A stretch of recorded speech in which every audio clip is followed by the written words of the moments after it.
4 different types of stool options here for the legs, and you get to choose one. The one I'm going to work on today is this one. And this will give you the general design. And I'll teach you where to go from here. Let's get us a cutlass. Alright, first thing we're going to do is measure for the width. And here I have 8.5 for the width and 8 3/4 for the height down here. So I'm going to write those down, and I'm going to need 2 of those. I'm going to write that as legs 8 1/2 by 8 3/4. Now we're going to go ahead and talk about the top. The top on this particular one, I like to have it be the same as the width of the legs at the bottom. You'll notice it's tapered here. It's going to be about 7 inches at the top, 8 3/4 or 8.5 at the bottom. So the top will be 8.5 wide, and then the length, I like to put it somewhere around 12 to 13 inches. So I'm going to do 13 for this one. So 8.5 width again by 13 inches long, and I just need 1 of those. The last thing that we need is a skirt that's going to connect the 2 legs together. So that skirt will be, we're going to want 3/4 inch overlap from there to there, off of our legs, 3/4 overlap plus 3/4 inch material. So each side is going to have 1.5 inches smaller than the 13 inches. So in total, we're going to take off 3 inches from the length of our top. So we will have width will be, the width on it, I'd say 2 inches is probably sufficient. Maybe 2.5 would look better. So we'll do 2.5 by 10.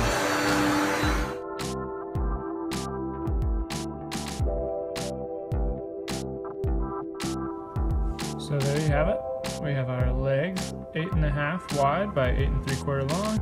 The top is going to be 8.5 by 13, so 8.5 wide, 13 inches long. And the skirt will be about 2.5 inches by 10 inches, and we need 2 of those. And there's a little sketch I gave you. Actually, before we start building, I want to take note of this. As you can tell, the width of both the legs and the top are the same.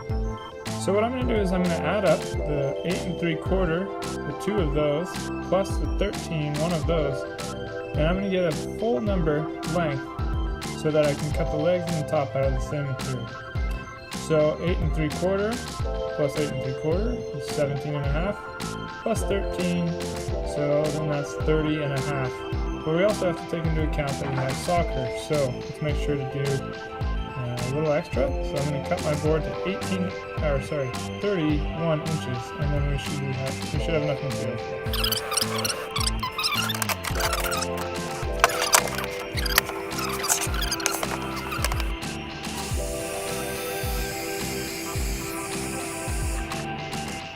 I have all my materials here. I'm going to start ripping it on the bandsaw. Here we go. 8.5.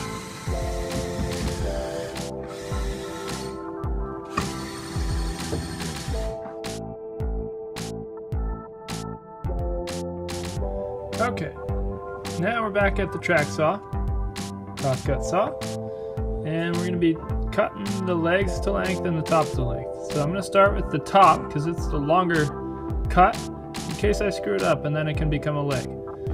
So starting with 13 inches, and then I'll cut my 2 at 8 3/4.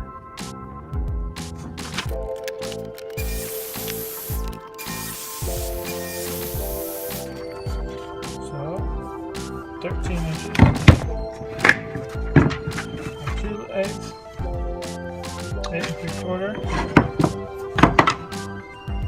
There we go. Now we can trace this onto there. Actually, before we trace that, let's go ahead and cut our skirt material. As noted here, the offcut from your bandsaw cut will be great for the skirt material.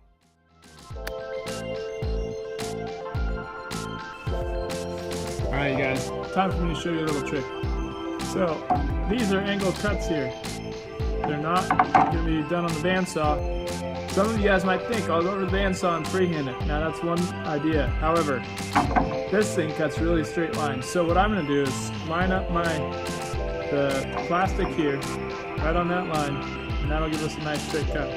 Do it on this side and then that side. It'll go nice and quick. Show you what we got.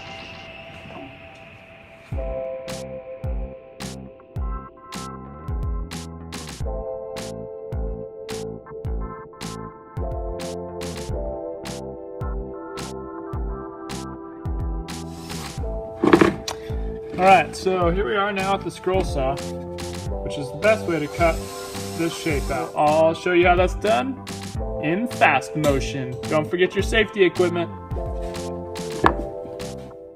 Alright, so as you're cutting this, you'll notice on the piece that I chose, there is a peak that's got a pretty sharp angle on it.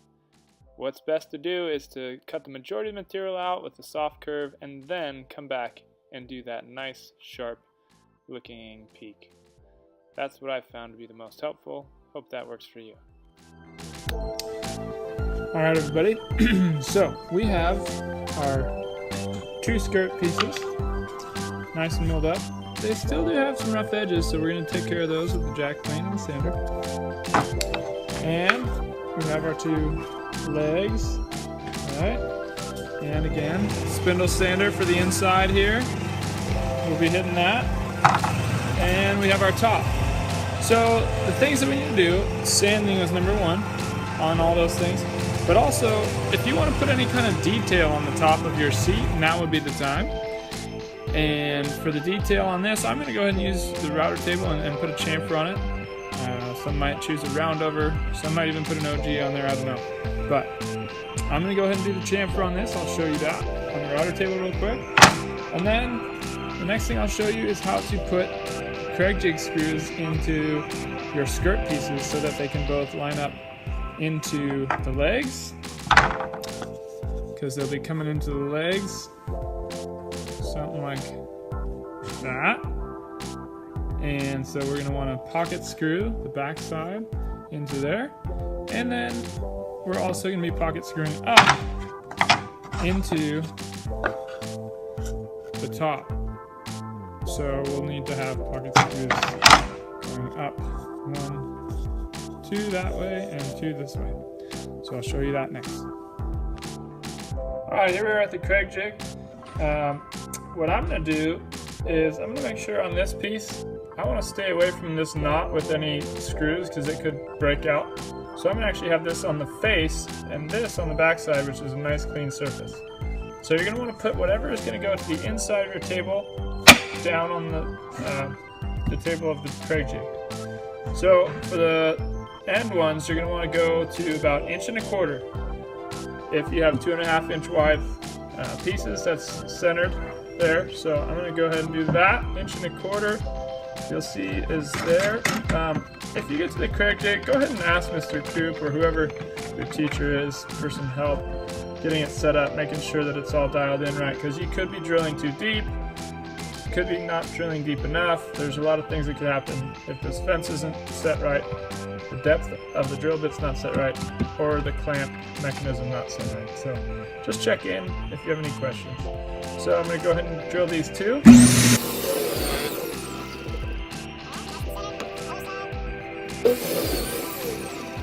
Alright, so we got our 2 centered holes, and I'm going to do 2 towards the edge. Maybe like 2.5 inches.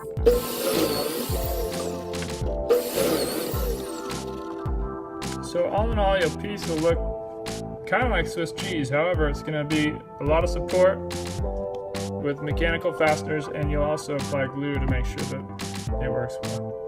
Alright, so I'm going to go ahead and do that to the next one as well.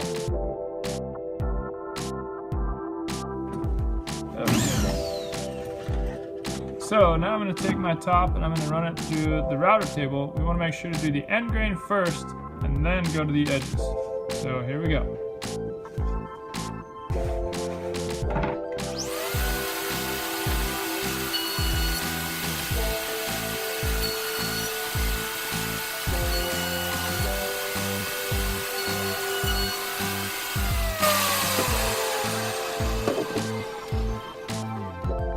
Okay, parts to the stool. Gonna lay it out there. They are not screwed or glued together, but this is how it will go. So the way I like to do it first is to glue and screw the skirts to the legs, and then glue and screw the skirt down to the stool top. So let's start with the legs. Okay, so I thought my video was ending, but it wasn't. I already got started on the first two. You can see my pocket screws in there, and I have some glue as well. You see, I like to leave it a little bit less than flush, a little inset right at the top, and then it will of course get bigger as it goes down the taper if you flush it up with the top. So that's what it looks like on either side. Now we're going to go ahead and apply that to the other set of legs. And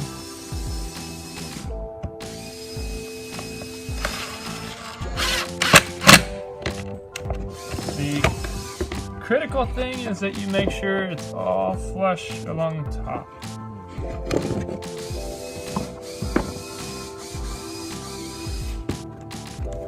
So I'm using my finger there to guide me, make sure I'm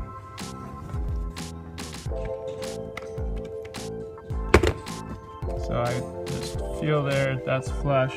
Got my reveal, put some pressure down on it and sink the screw.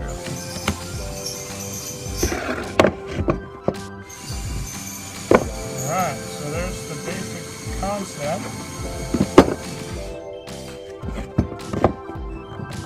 Now it's time to put our top on. Alright, for the top, you want to make sure that you're equal reveal everywhere. There, here, other side. So, once you get that measured out,